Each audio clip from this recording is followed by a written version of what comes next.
So to be self-reliant and why, and you talked about your grandmother and how you heard about the difficult life she had, but it wasn't, I was wondering when they told you, but was it something you always knew that your grandmother suffered abuse? Or? Well, it's something that we saw at Thanksgiving when we were at the table, and she had, she couldn't eat because her tooth was broken, or she had a black eye or something like that. And we didn't really openly talk about it. I grew up in the 70s and 80s, and this was not a time when people got involved in other people's domestic stuff, and the feeling was, don't tell me how to be a husband, don't tell me how to raise my kids, that kind of thing. And it was shameful to be hit. And it was shameful to be a victim. Yeah. So, that's how I knew about it. But it wasn't until I was older that I put it together that this wasn't normal. Wow. Yeah. And so it wasn't something you said, Grandma, what happened? Or your father said, no, it was just something you saw. Yeah, and you didn't talk about it. And there's such a systemic breakdown. And it's not just men who are involved in this breakdown. I mean, I just read Missoula, the Crocker piece, and I mean, my God, this woman who was the prosecutor, if what he's saying is correct in the book, it's just horrifying. And I've talked to police officers who've said to me, I've never investigated a rape where it was actually a rape.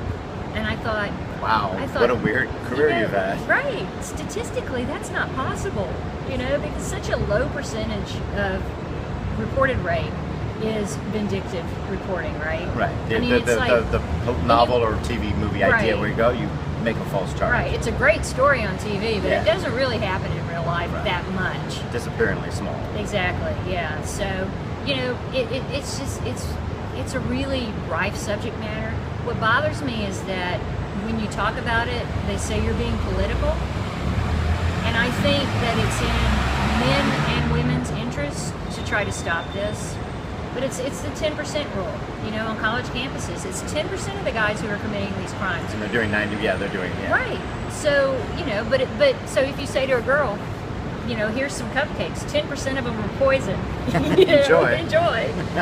So it really does make you think, okay, well, what can we do to get young guys to be more aware of this, right? And to spot this behavior. And, guys tend to be like, oh, he's just being a jerk. He's just, because they make a fuss to challenge him. That's not a funny joke, actually. Yeah. And it's like the study that said, okay, well, a lot of male comedians believe that women aren't funny, right? Because they don't, but women don't find jokes where they're marginalized and made fun of as stupid very funny. So they're not laughing at their bad jokes. Right, yeah. It's like, why would I read a Tom Clancy book when there aren't any women in it? Or if there's one woman, she's just there to give him a blowjob or something. What as a woman am I interested in when I read that? So, I just think it's like a shift in thinking. And saying, look, this isn't political. This is your mom. This is your sister. This is make the world a little bit better for them, because whoever that girl is, she's not a crazy B word. Yeah. You can say it. Yeah, she's not a crazy bitch. Yeah. I hate that, because it's just like, it dismisses large swaths of women when you say they're a crazy bitch. But when you say a guy's an asshole, that's kind of a powerful thing. Right. Donald Trump's an asshole. Yeah, exactly. Right. Isn't he great? Yeah.